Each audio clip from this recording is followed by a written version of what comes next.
Welcome to the committee, Representative Allen. We do have a technical amendment. This bill will be laid over within the committee, and so the pages are passing out the technical amendment. Why don't we proceed with you introducing your bill for us, and then we'll have Mr. Burris, if you'd like, or you, explain the amendment. So I will move for you, we will lay over House File 1463. Thank you, Mr. Chair. May I proceed? Good afternoon, Chair Kosnick, Lead Cagle, and fellow members of the Transportation, Finance, and Policy Committee. My name is Keith Allen from rural Kenyon, Minnesota. I am fortunate enough to sit in the people's seat of 19A. Today, I am introducing House File 1463, Town Roads and Bridges Funding. Thank you for allowing me the time to be able to speak to this critical issue facing many townships in the state of Minnesota.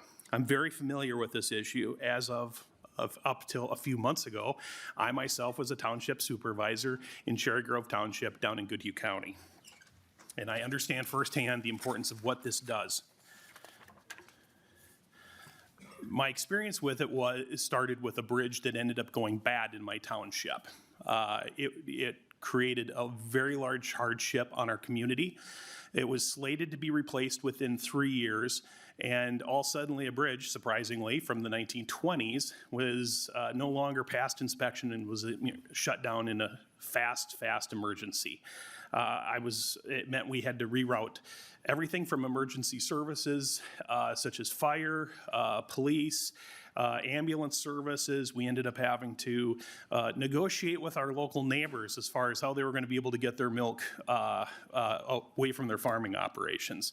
It was a genuinely large nightmare, but luckily we had a great group of individuals to help us work our way through it. And that kind of got me thinking about the impact that rural and township roads have on the state of Minnesota.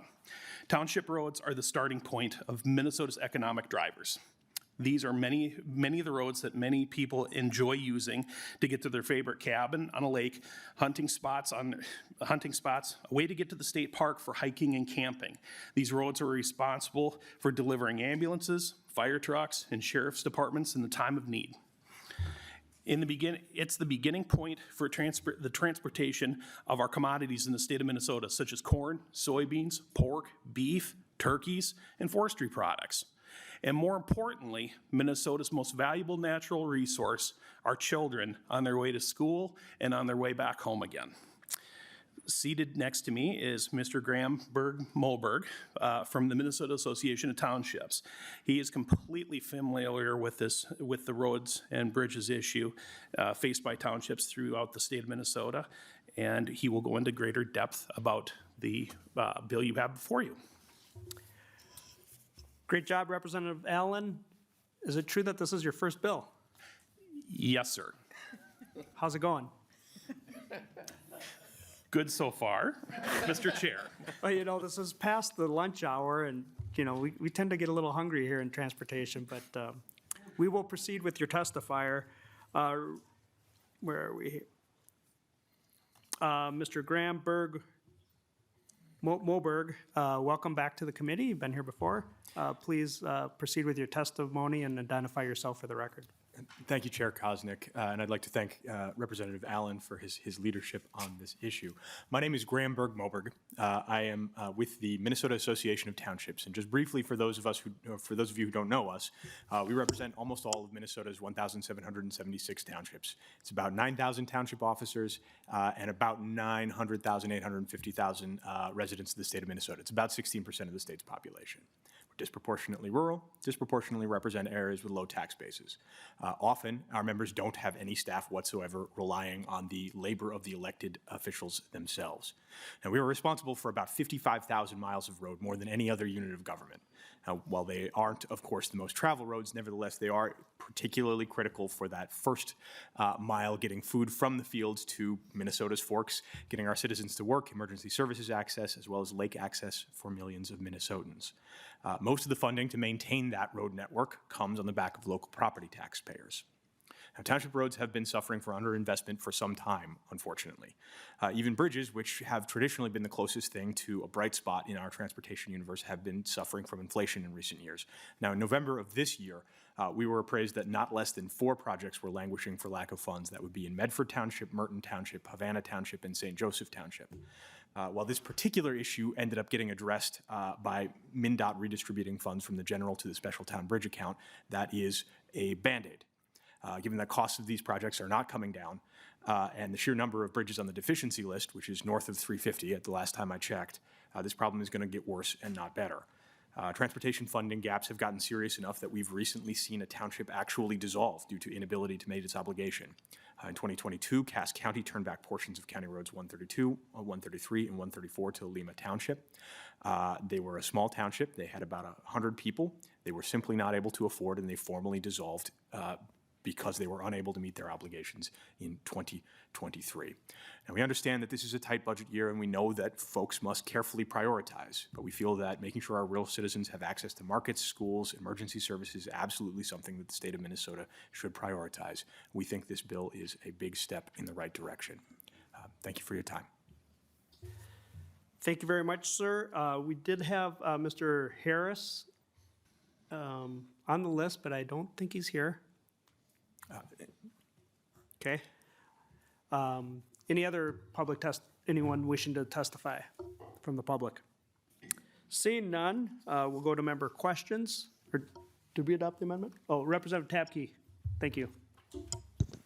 Thank you, Mr. Chair, and thank you, Representative Allen. So I am generally in transportation a firm believer that the state is responsible for the state slice of things, county, city, and townships on things. And with this, we've heard many bills, multiple bills so far this session from Republican members that are massive cuts to transportation funding in a variety of different forms like that, which would absolutely cut into what we currently have for going to townships. And so do you believe that statewide taxes should go to local township projects? Is that what you're bringing forward in this bill? Representative Allen. Mr. Chair and Representative Tapke, thank you for the question.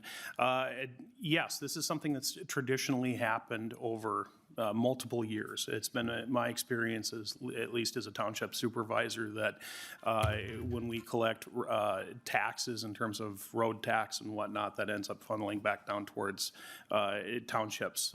There are several things that do happen within our communities, whether or not that's individuals being issued tickets or for instance, with police departments, and those tickets typically, those dollars never flow back towards the township.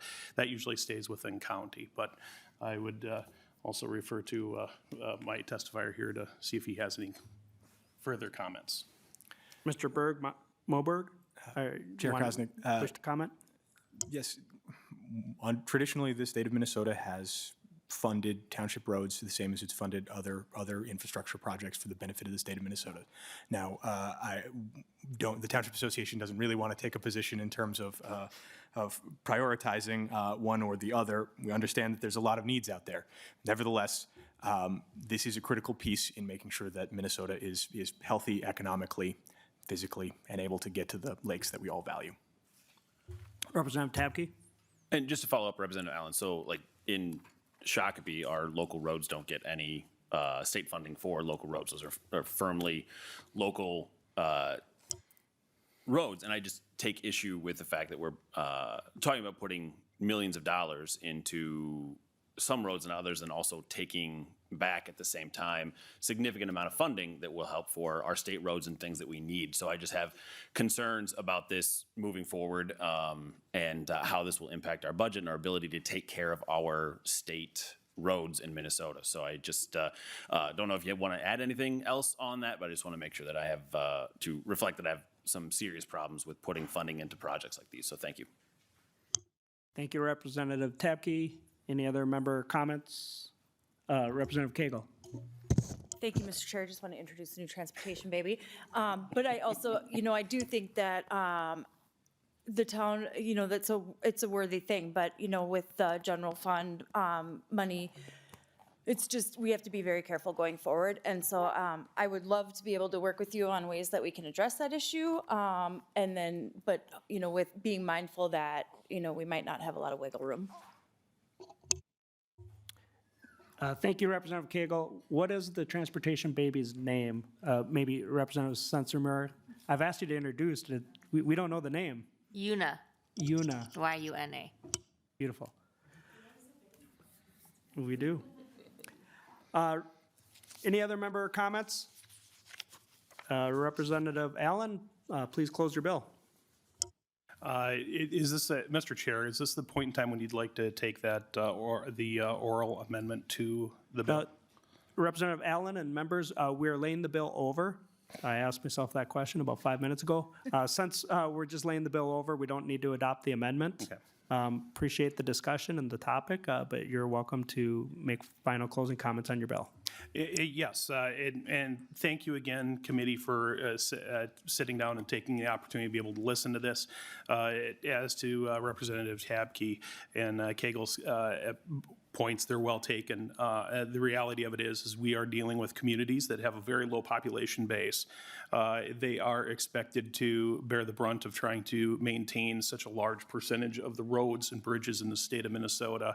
And many of those superintendents and people that are involved in those communities are doing this literally for next to nothing. And you can ask my wife; she probably would echo my sentiments to that. And realistically, what ends up happening is those roads do get used by all of us in Minnesota. It's not limited strictly to the individuals within those townships, but they're actually required and they're expected to be there for people to be able to get from point A to point B, especially when they're going to their, like I said, to their favorite lake spot or their favorite hunting spot. So I would appreciate your support in this bill. And again, thank you for taking the time to listen to my first bill. And to your point, Chair, I will make sure I have treats here for your next committee meeting. I would blame the weather, but that would probably be a bad excuse. Thank you, Representative Allen. Appreciate the bill and your future endowments to the committee. With that, House File 1463 is laid over.